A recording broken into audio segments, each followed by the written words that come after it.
Welcome to Got Your Six Productions, a webcast series where you'll find interviews with homeless veterans, their struggles on the street, and interviews with advocates, veteran business owners who are involved in the change to help them.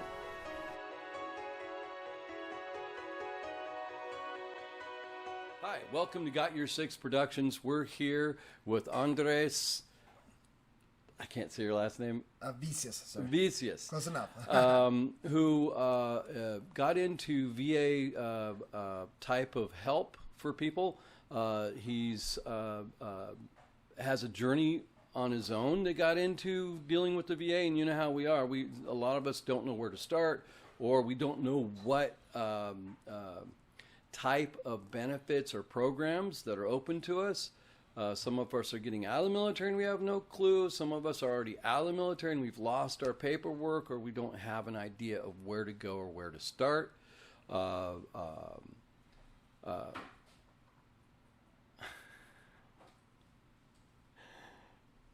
name again? Andres. Andres. See, I told you I'm crazy, right?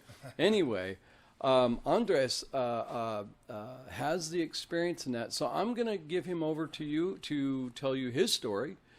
He is a former Marine, Staff Sergeant. Correct. E6, and so you outrank me. Anyway, here you go. This is Andres. He's going to explain. Go ahead and give us a little bit of background. So, like Mike said, I am Andres. I did 8.5 years in the Marine Corps. Left as an E6 as Staff Sergeant. Did a lot of training abroad. My personal story with the VA, I didn't know the benefits that were out there, the programs that were out there, and it was just great to collaborate and get all that information. And now I am actually a benefits coordinator that actually assists veteran households with getting anything from VA home loans, their paperwork, submitting VA disability packets, VA discharge upgrades, guiding them through all those processes, you name it. Nice. And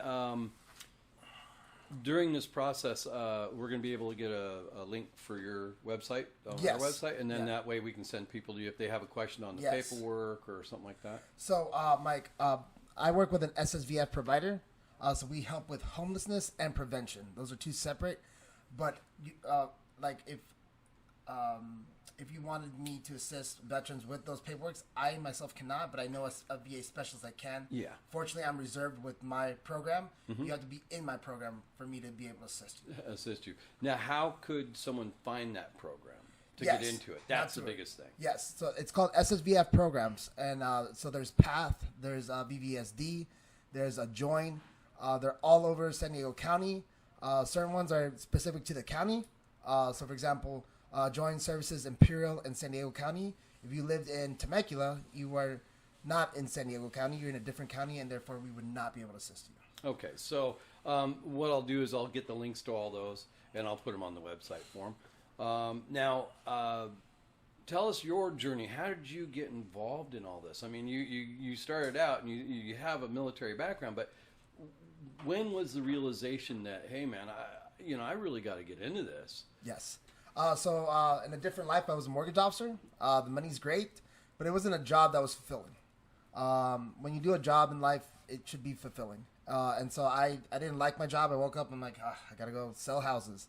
And then I saw on Indeed, hey, help out homeless veterans. And I was like, this looks amazing. This looks fulfilling.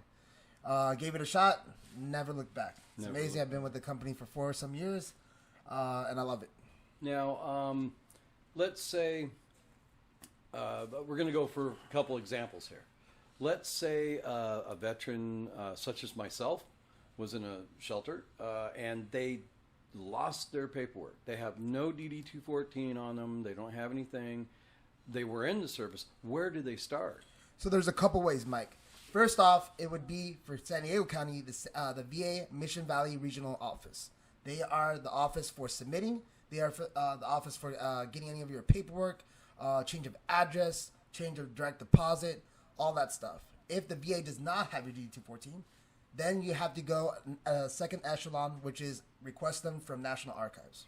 Okay. Yeah, I've dealt with National Archives before. Now, let's say you're already in, and you're the way you were the medical treatment and things like that, and you were assessed at a lower section. Let's say you know for a fact from your civilian doctors or someone like that that you're 80%, but the military says, "Hey, look, you know how they always do. You're 20%.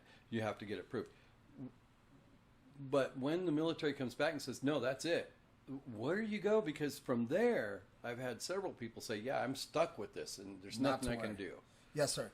So the first thing is what that is called is that you get a letter from the VA. It's a VA disability breakdown letter, and basically it gives you the percentages and or approvals or denials, right, for each section. So, for example, say you got tinnitus, the max cap for that is 10%. Certain ailments and injuries have a cap. FYI, I myself am service connected for tinnitus, and tinnitus is the max is 10%.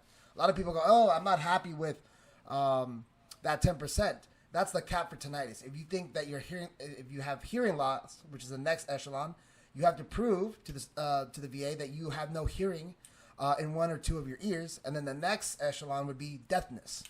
A lot of people don't know that, but that VA disability breakdown is crucial because it shows the caps. It shows, for example, like you stated, 20%. Why was I rated that way, and why was I not? What's the next echelon? Oh, you got 20% because you don't exhibit the signs for 40% because.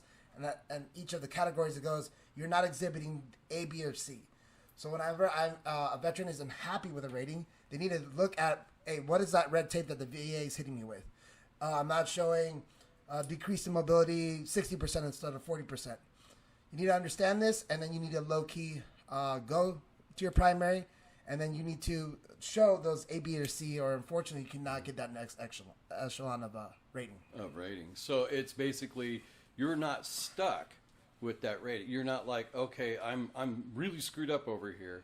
They made a mistake, but I'm stuck with. No, you can actually go through the process, not just get angry or be frustrated, but just like we're shown as when they give us a mission, then we can't get angry during the mission. We got to get it done.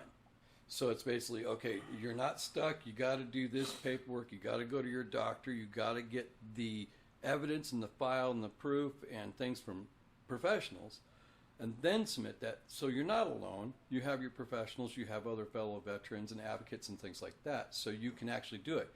And that's where a lot of guys start getting frustrated, and they just give up. And don't give up. So there is a way. Now, do you guys deal with any county or homeless programs? I know that there's a lot, and I'm trying to educate myself on all the homeless villages and stuff like that. Yes. Do you guys deal with any of that? Yes. For example, the most well-known house is the Holly House, which is in El Cajon. You can see it on BVSD website, and they are first tier. Like, hey, I'm homeless and I need a place tonight. They can get you a place tonight. There used to be a shelter by Rose.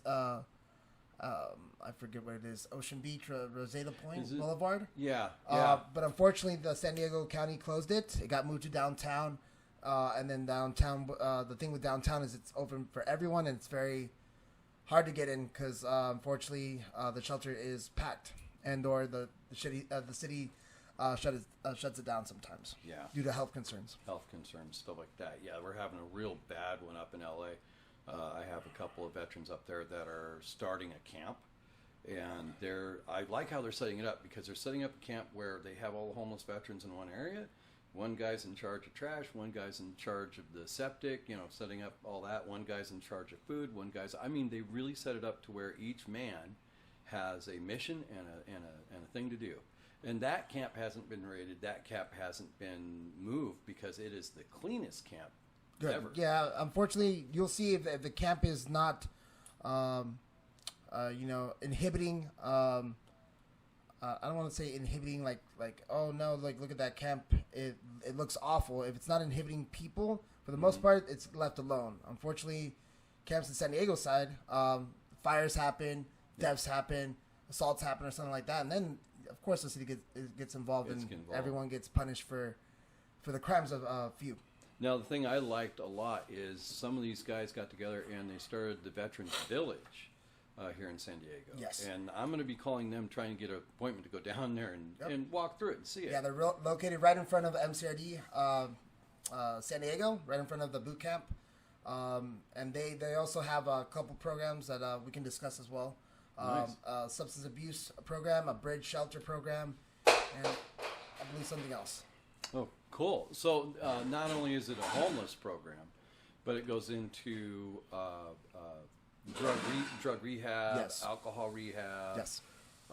things like that. So that's really going to help a lot of guys. Now, one thing that I've seen, and I wanted to, since you're the first vet to be on here, and in the advocacy, I've noticed even in my own travels that female veterans are having it a lot worse. They're having a lot more issues because of the rape and They have more vulnerability. they Yes, have sir. more vulnerability. Now, does your program deal with female veterans or just all veterans? But All veterans. All veterans. And okay. then so unfortunately for veteran shelters, it is only for the veteran. It is not for the spouse. Yeah. It is not for the children. When a veteran, obviously a female veteran with children, we have to give her, like, for example, the Rachel's Women's Center, because the veteran shelters are just for the veteran and for service animals. I can't stress that enough. Unfortunately, you'll see veterans with dogs, but they're not certified service animals. And to prevent ticks, fleas, and all that stuff, they only accept service animals. So Yeah. if you don't have that paperwork, they will not let your dog into that shelter, and therefore some of those veterans do not go to those shelters. Yeah, and that's unfortunate, but that's just how. Yes, for the safety of safety. all the people in the shelter, you have to think long term. Not, hey, why is it just me? It is the shelter. You have to protect everyone. It wouldn't be fair that the whole camp was introduced to ticks and fleas because Yeah. your want over the need. Yeah, and you know, I notice a lot of that on the street. That happens, you know, where you pick up a dog and they become your friend, but it's just for safety. Now, another thing I'm seeing is inside of the system, a lot of guys were saying, like, I just got out from Vietnam, you know, from 74, 75, stuff like that, and he says, my stuff was destroyed in national records. They can't find me. And they, being on the street, they have lost their records. So from there, they have a real issue because the VA will say, I'm sorry, and National Records will say, sorry, there's no record of you. From there, you get this loss, like, wow, I'm forgotten, you know. What's the first, I mean, you don't have to say the whole thing, but what is the first thing those guys should think of and do? So if you have an approved letter from the VA saying, hey, they lost their records and it's on them, that's actually beneficial to you. Now, there's a difference between misplacement and, for example, like an accident. For example, in 1980, there was a massive fire that burned out a lot of 1980 people's records. And by default, the VA had to give the benefit of doubt to that veteran. Now, if your records are incomplete, that's where it gets a little dicey. But those veterans that did, find out about their records, they usually get the benefit of the doubt. But if you waited too long, for example, you decide to, for whatever reason, decide to start your VA journey at 15 years after after service, the VA goes, hey, first thing, hey, why are you here 15 years after military? How is the service connected? There is a little bit of, hey, if it was such a debilitating ailment, what happened? Now, some people experience homelessness, family issues, and whatnot. So it's not a definite end, but it's going to be more hurdles. Yeah, you're going to have to prove lots a lot more hurdles. Yes. Yeah. Okay. And there are advocacies that can help people with that. Yes, these are called VSOs, and they're located at VA Mission Valley as well, like I said. And I'll give you the full listings, which is really great because you can actually see them, and then their websites and their phone numbers to contact them. Okay, cool. And the biggest thing I always try to tell vets, in any way, there's guys like this out there on a professional basis and on a volunteer basis even. You're not alone. If you're suffering PTSD or any situations like that, like homelessness, things like that, you can always contact all these agencies. And I know a lot of people say, oh, I contact this agency, I contact that agency, and they said 6 months to a year. Yes. And that is, right now, because everybody's so underfunded, I'm seeing that as becoming an issue. Yes. And I'm not going to sugarcoat it. VSOs are pretty atrocious, to say the least. You'll do the application. They won't even give you a call back. You're going to have to hound them. Unfortunately, this is understaffed. So, bear with it. It's pro bono, no service fee. So you have to take that with a little grain of salt. But at the same time, do not lose that drive. They're not getting back to you. Hound them. Call them. Email them. Call them. Email them until they know your name. They go, all right, we're going to help them because this person is not stopping. Yeah. And that's really important because with that comes the feeling that they're not alone. Exactly. See, that's the biggest thing is all these veterans that go through this, they feel totally alone. And that's where you get into, okay, I'm going to delay on paperwork, I'm going to delay on this, I'm not going to follow through, or I'm going to wait for them. You can't wait for the VA. You got to hound the hell out of them. So It's like a mission. You got to hound them. Never stay quiet. That's about what you do. Is there anything else you would like to go over, like anything that those guys out there should know that, like, a lot of them, they're having mental health issues, of course. Yes. A lot of them have alcohol issues, and so that's the first place to start from the street. Yes. And so is there a lot of open programs for veterans just for recovery and for alcohol? The substance abuse programs are actually a lot. And we're talking about substance abuse where these, like in the private sector, they cost thousands, and it's free for the veteran. I'm talking about free for the veteran.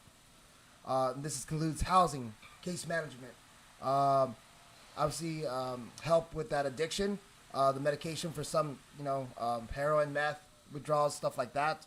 It's there. But you do, a lot of veterans, unfortunately, about anybody, they don't like the rules. Hey, you mean to tell me I'm stuck here like a semi-prisoner? I have to abide by these house rules? Unfortunately, you do. I've seen it a lot that veterans, I don't care. I'm at this shelter and it's my way. It is not your way. It's not your way when you're getting assistance from any other program, and you must follow those rules, unfortunately. And a lot of times when I was in the shelter, I was at Ash Street Interfaith. And even though I'm still fighting for my VA benefits, they recognized me with my paperwork, and they let me stay. Great. A private program paid for it, but they put me in the veterans area. Nice. And I did notice some of the guys were complying. Okay, I'm not going to smoke near the building. I'm going to be in by 10. Exactly.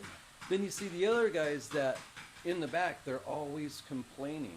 Yes. About, okay, I got kicked out of this program's not willing to help me anymore, and then you really delve into it and you see the attitude of, I'm not going to wash. That was a big one. They want you to wash. Yes. They want you to wash your bedding. It's very important when it comes to shelters. And you will, unfortunately, face the consequences for not abiding. And the thing I didn't get is a lot of them, and this is unfortunate, and shelters are changing. That when I was in my shelter, they changed to a different program because they noticed that when everyone's volunteering, they have you clean, they have you, not cook, but they have you clean and do your dishes and things like that. They had a certain section where they were having issues with that. So they set up younger guys with the older guys, which I loved. So you had young soldiers with old veterans that were having an issue. So the young veterans would talk with them and help with.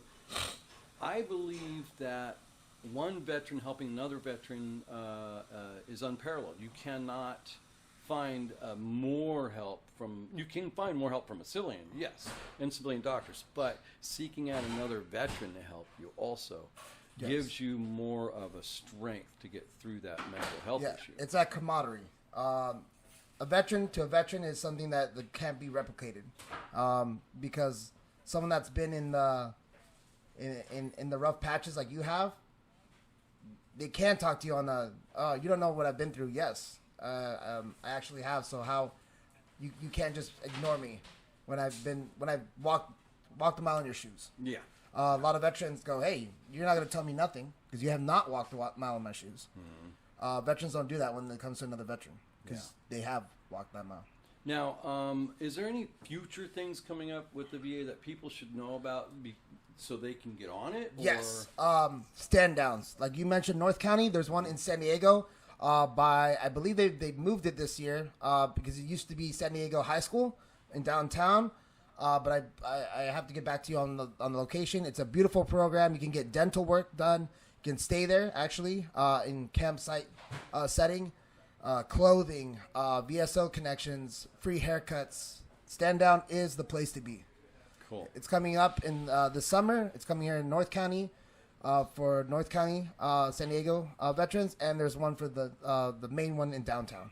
Nice. So there's going to be, I got the one in Vista that Exactly. they contact me, and I've been to one of them. And I know that when I went there, they checked my eyes. I had a dentist glasses, checking me, dentist everything. work, referrals, sometimes medication, pet. Even you come with your pet, they'll give a look at your pet. Stand Down's an amazing thing. If you need assistance with anything, you must attend that Stand Down. I highly encourage it. Cool. Well, thank you, absolutely, thank you, man, for being on the show and clarifying a bunch of stuff. And showing our vets, a little bit more information that they're not alone, they're not stuck, because 90% of the time, guys I talk to say, man, the VA, and you go, well, yeah, but also you need to take the mission and direct them and do that, because they're going to do everything they can to not screw you over. They're not meant for that, but they're so overwhelmed and underfunded that they have to have SOP that really delays things. And yeah, so if you get proactive with it, then you can get through it. Yep. So cool. Well, man, I really appreciate you being here. Like I said, we're going to be putting up all of this information on the website. Give it about 4 days for editing. Stand Down's coming up, and you can help a veteran. If you know a veteran who is having issues, especially with PTSD or with emotional issues, please have them get a hold of the National Veterans Hotline for Suicide, the San Diego Hotline for Suicide, and on our website we're going to be listing all of this information with the VSOs and all of the everything. And just to back up what you said, Mike, a veteran can call 211. Once you inform them that you're a veteran, you actually get transferred to Courage to Call, which is almost like a 211 specially for veterans. Therefore, veteran-specified information. So please, when you call 211, let them know you're a veteran. Wow, that's something that I didn't know. So yeah, that's Courage good to Call know. will be at Stand Down, and they are amazing, basically like a private 211 just for veterans. Cool. Well, this has been great. It's sort of a short show because this is our first Season 1, Episode 1, or Episode 2. The studio's still getting set up. We got green screen. We got all this equipment behind me. We had a really good sponsor come through. We're still looking for lighting and other things like that. We're going to be going out to the field, and maybe we'll see you out in the field, because we're going to be going all over the place. Yep. Point and count, Stand Down. You will see a join there. That's the SSVF I talked about. And then, Mike, real quick with the SSVF, if you are, for example, I am a veteran with a household. I can't go to the shelter by myself. That's where SSVF comes in. We help with homelessness and prevention. Homelessness means, hey, I'm living in a non-habitable location, living in a car, living, down by the creek, homeless. Yeah. I just got kicked out of my house. One day of spending the night anywhere that's not a home is homelessness. You qualify for SSVF. Yeah. Now, SSVF is based off income, though. So if you are over income, which is AMI, the AMI for San Diego, SSVF is if you are more than 50% over the standard of AMI. And the AMI in San Diego is a lot. So what I mean by that, 50% of AMI for San Diego is approximately, for a party of one, if you are over $45,000 a year. $45,000 a year is basically, you could be fully employed and still be under the AMI, and you still qualify for the SSVF. Good. And what we do is we house you within like a week. Wow. And we assist with your rent for 6 to 9 months. Nice. We're talking about we pay your rent for 6 to 9 months. While you get back on your feet, while we assist you with those VA forms, SSVF cannot be beat. Wow.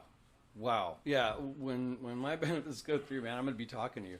I am, because... and you do not have to be service-connected for SSVF. You just need to be a veteran. Just need to be a veteran. You need to be a veteran and prove that household. It could be 8. Mm-hmm. Me and my wife, my 5 children. As long as there's a veteran in the household, that household qualifies. Really?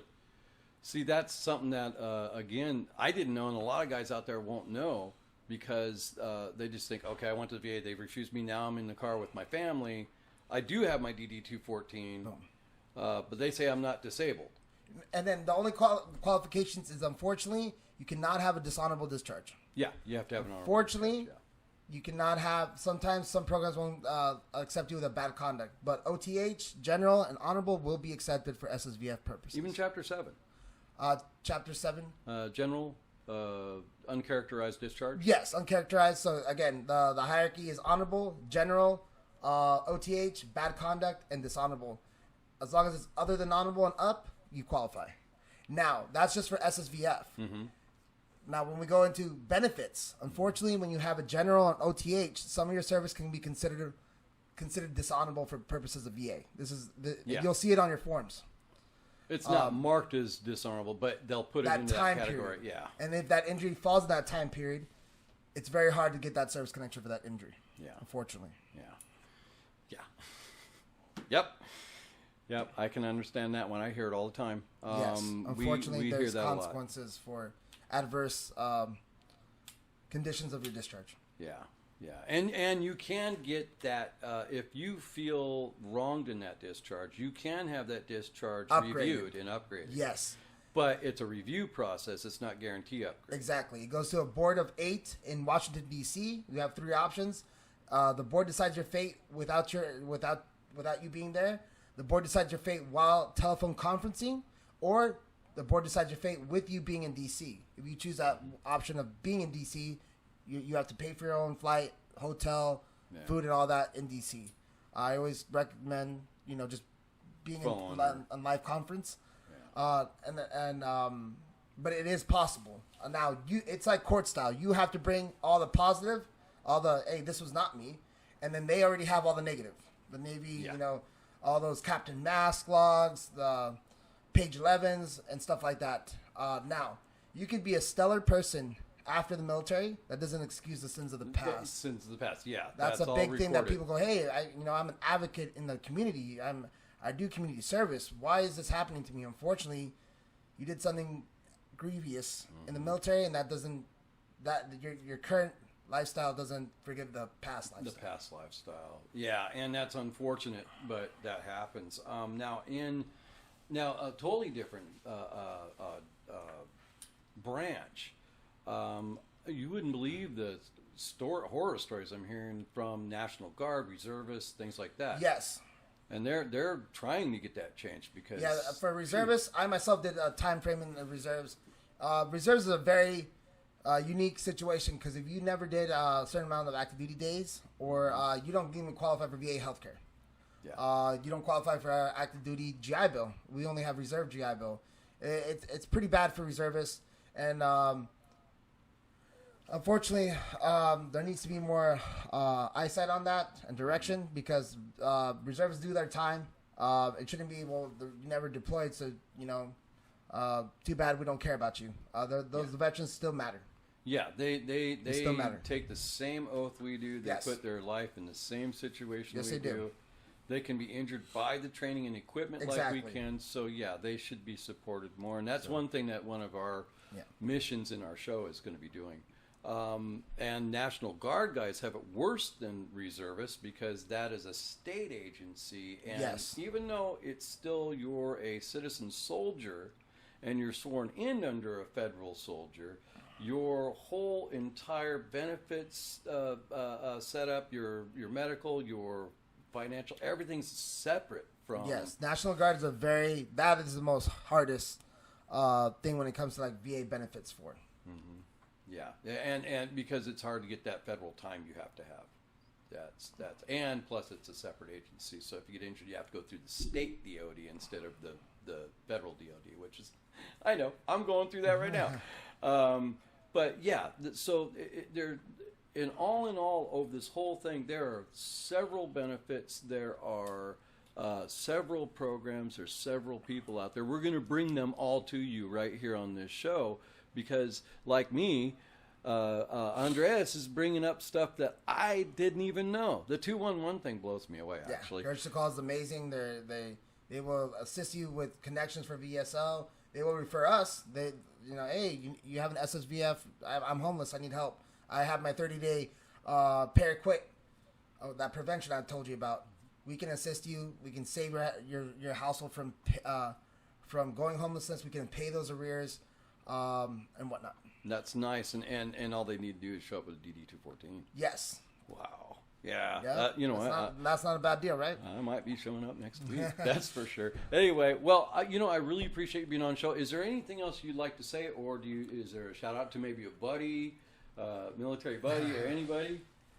No, just to say simplify. And then the first thing, if you're going down the path of VA disability, submit your intent to file now. Intent to file creates a 1-year cushion for you to submit your VA disability packet, your VA appeal packet, and get that back pay. It is only good for 1 year. There's no exceptions and there's no extensions. So say you submit your paperwork a day after that intent to file, unfortunately you lose that 1 year of potential back pay. Okay. And then what if you, let's say someone like me, well, not like me, but like anybody from my past, let's say in the 80s or 90s or whatever, and we've been fighting for years and years and filing back and forth. When we do finally get approved, that whole time period back, is that covered or sometimes, or is it not? There's if a limit? you filed claims for every year. There was a famous case in Vietnam. Okay. This gentleman filed every year, got denied every year, and after 25 years got approved. He was looking at $1 million back pay. Yeah. Because he did a claim per year. Okay, and never so it has to be passed per year. You got denied every year, but you kept submitting it every year. If you do that, yes. Yes. If unfortunately it goes past that 1 year I told you about, you'd have to go to actually the Board of Appeals, and that judge may or may not go, you know what, yes, or you know what, no. Yeah, and it's all on timing. So basically, it comes down to you taking control and using and directing that mission the whole time. Yes. Being up on it. And, when we were in the military and we were doing our training, we were doing our jobs, our MOS and our missions, there was no slip-ups. We didn't, accidentally go back and say, hey, dude, sorry, I forgot that back there. Yeah, oops. No. So, yeah, that's one thing. That's what I'm getting out of all this is you got to be up on it. Yes. And FYI, any active duty can file their VA disability claim 6 months before the ESA. So, hey, I'm getting out July 1st, and it is, or let's say September. That could be 60 days from now, right? I'm sorry, that's 60 days, not even 6 months, right? You can file your VA disability claim. And that's the most perfect because the VA already has your military records. It doesn't get sent to the National Archives. There's no, oh no, we lost your paperwork or anything. A veteran can submit their paperwork if they know they're gonna be completely out of the military 6 months before their ESA. Cool. So there is preparation. Yes. So you're not slammed in the face. Yeah, you don't have to wait to be out of the military to file a VA claim. Just 6 months prior to you leaving. Nice. 6 months prior to you leaving. Yeah, because there's a lot of stuff you got to prepare for before you leave. I mean, a lot of these young guys, though, unfortunately, they're waiting to get out. They can't wait. They can't wait, and they get out. They don't even take their TAP classes seriously. They ignore those classes. Those classes are pretty amazing. I highly encourage you to, I know the last thing on your mind is TAPs. Dealing with that, you're about to be a free man and woman. Some of, let's keep it real. Some veterans, hey, I'm doing my 4 years for benefits and I'm out. I don't want any of this. I don't care about it. That's fine. That's your personal opinion, but it's best to be informed. You can not care, but just be informed. That way, hey, I changed my mind. You know where to go and not, oh shoot, I should have paid attention. Now I'm stuck. Yeah, that's the biggest thing. A lot of guys don't prepare. One, they don't prepare if they're injured. They don't prepare. Two, they don't prepare their schooling. Yes. They don't prepare the next job. And the worst thing for a vet, especially if you're suffering PTSD or a combat vet or stress, and you don't do something immediately when you get out of the military, it can be very exaggerated damaging to you. Yes. So preparation. Preparation is key. Well, cool. I guess that's about it, man. Thank you, Mike, for having me. I really appreciate you coming and helping our fellow vets. Like I said, this is a little janky setup, okay, because we're still working on the studio, but we are getting going. Check us out on artisticstudioproductions.com, all one word, under Got Your Six Productions. Also, if you're a veteran watching this, we have an advertising page, we have a sponsors page, and if you're doing podcast or something like that from our studio, we have pricing for veterans and things like that. But follow us. Follow this podcast, because we're going to try to bring you information that I didn't even know, a lot of guys don't know, and we want to help our fellow vets before. I mean, we don't have enough funding from the government to do it, so we all have a mission as brothers and sisters to watch each other's back, watch each other's six. You have a good one, and thanks for joining us. Thanks, Andres. Thanks for having me, Mike. Appreciate it. All right, that's it. All right, cool. Cut.